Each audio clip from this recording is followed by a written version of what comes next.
protested against various abuses of the Roman Catholic Church, most especially the sale of indulgences to get believers out of purgatory, but also against the absolute authority of the Pope, and some other matters. His publication of 95 theses against the claims of the Pope was the moment that began the Protestant Reformation, a major breakup of Christianity in Western Europe. Within a generation, there came to be multiple Protestant factions, all at odds with each other, but all at least united in their conviction that Rome was wrong. Protestantism has continued to fracture in the 5 centuries since, and unlike the original Protestants, most now do not have bishops and do not worship liturgically with sacraments. Some estimates at the number of Protestant Christian denominations are as high as 30,000, though of course that number includes many single independent congregations. And among them you can find a bewildering array of different beliefs. And most of them claim to be just going by the Bible. Most are unaware, however, that the Bible itself has a history, as we mentioned earlier, that it did not just fall out of the sky immediately after the resurrection of Jesus. Thus, over the past 1,000 years, there were 2 great fractures of Christian history, and Christians are now roughly divided into 3 general groupings: Orthodox Christianity, Roman Catholicism, and the many denominations of Protestantism. There, now you've heard church history in 5 minutes. The 2 great breakups in Christian history, which gave birth first to Roman Catholicism and then later to Protestantism, have as their essential foundations 2 different doctrinal presuppositions. In the case of the Roman Catholic Church, its differences with Orthodox Christianity are based on the position of the Pope, that he is absolutely authoritative over all Christians, and that he speaks infallibly under certain conditions. In the case of Protestantism, its essential basis is found in the doctrine of sola scriptura, the teaching that the Scriptures alone are to be the source of all Christian life and doctrine. Without the papacy as it is now understood, then the foundations of Roman Catholicism, as we now know it, are shaken. Likewise, Protestantism depends on sola scriptura for its existence. Orthodoxy, looking at the realities of Christian history and understanding itself alone to have preserved the teachings of Jesus and his apostles without any alteration, therefore regards itself as the original Christian church. From this view, all other Christian groups represent alterations to that original positive faith. In order to understand exactly how the Orthodox see themselves in relation to Roman Catholics and to the various kinds of Protestants, I thought I might relay a sort of parable that I once heard that may put in more familiar terms the kinds of difficulties of identity and mutual understanding that arise when comparing these 3 groups of Christians.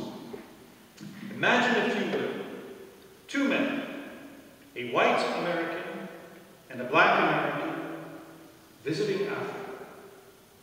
There the 2 of them meet a black African man. Now, it is certainly the case that a significant part of the identity of blacks in America is derived from the collective cultural memory of being descended from African slaves, which is why they're commonly called African Americans. Thus, when the black American meets the black African, he identifies with him and holds their mutual similarities to contrast with the white American. Meanwhile, the white American looks at the situation similarly, seeing himself contrasted with 2 black men. But the black African meets these 2 men from America, and although they have different skin colors, his experience of them is as 2 Americans, and that he is the only African. They have the same language and share much of the same culture and history, while he is from another world entirely. To him, the black American and the white American are 2 sides of the same American coin. In this parable, the black American represents the Roman Catholic Church, which looks upon the Orthodox, represented by the black African, as nearly identical to itself, only lacking a few things, most significantly submission to the Pope of Rome. Likewise, the white American represents the Protestant, who looks at Roman Catholics and Orthodox Christians. He sees sacraments, bishops, and so forth, and he assumes a deep similarity. He may not even know that they are different groups. Meanwhile, the Orthodox Christian, in considering Roman Catholicism and Protestantism, sees them as two sides of the same Western Christian coin, having grown up together in the same geographic areas, in the same cultures, and asking the same theological questions, though sometimes coming up with different answers. So what are these differences that go beyond simply looking at the outward appearance of a religion? Let's begin with Roman Catholicism. There's a lot of things we could say. We actually have a talk about Roman Catholicism and its differences with Orthodoxy that can take hours to give, but we're just going to cover a couple of major things. Perhaps what strikes most people as different initially is that we Orthodox have no pope. Okay, actually we do have a pope. But he's simply the Bishop of Alexandria in Egypt. And he's not even the most senior bishop of the church. That distinction goes to the Patriarch of Constantinople. Pope is in fact a title that the Alexandrian bishop has held for many centuries. But it never meant for Orthodox Christians, not even the Orthodox Christians of that one church, what the title now means for Roman Catholics. But even the Patriarch of Constantinople, our most senior bishop, is not the head of the Orthodox Church. There is no such bishop for us. And to make things even more complicated, the administration of the Orthodox Church is not even a single monolithic structure with that patriarch at the top. There are actually more than a dozen administrative groupings in Orthodoxy, centered in places like Turkey, Egypt, Syria, and Israel, not to mention Russia, Greece, Romania, Serbia, and so forth. But we don't think of them as multiple Orthodox churches. There's only one Orthodox church. And all of these churches together are part of that one church. If there is ever a major crisis that needs attention from the whole Orthodox Church, then we have the possibility of our bishops all gathering together in council. But even in such a council, though the most senior would preside, all the bishops only have a single vote, even if there are some with fancy impressive titles. Our church governance is essentially collegial between the bishops, both on the local and international level. This arrangement makes for an extremely conservative approach to doctrine and polity, if only because getting that many bishops to agree on changing anything at all is a logistical nightmare. Thus, there are some folks who say, I don't belong to an organized religion. I'm Orthodox. And for us, this is a feature, not a bug. After all, if the truth is true, then isn't it unwise to place it in the hands of one supposedly infallible man? Perhaps the more significant difference with Roman Catholicism, however, is something that shapes the daily life of the individual believer. And that is the understanding of what the whole point of the Christian faith is. At its heart, Christianity is about doing something to fix the messed up state in which humanity finds itself. For Roman Catholicism, and indeed for Western Christians in general, that messed up state is understood primarily as guilt for crimes committed against God's law. Thus, what God is doing in sending his Son Jesus to earth to be crucified is to take upon himself the punishment of mankind, so that we can be spared God's wrath and revenge that we have deserved since the sin of Adam and Eve.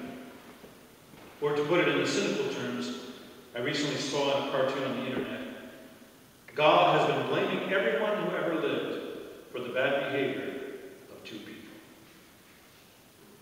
Orthodoxy does not see the problem as being guilt and blame, however.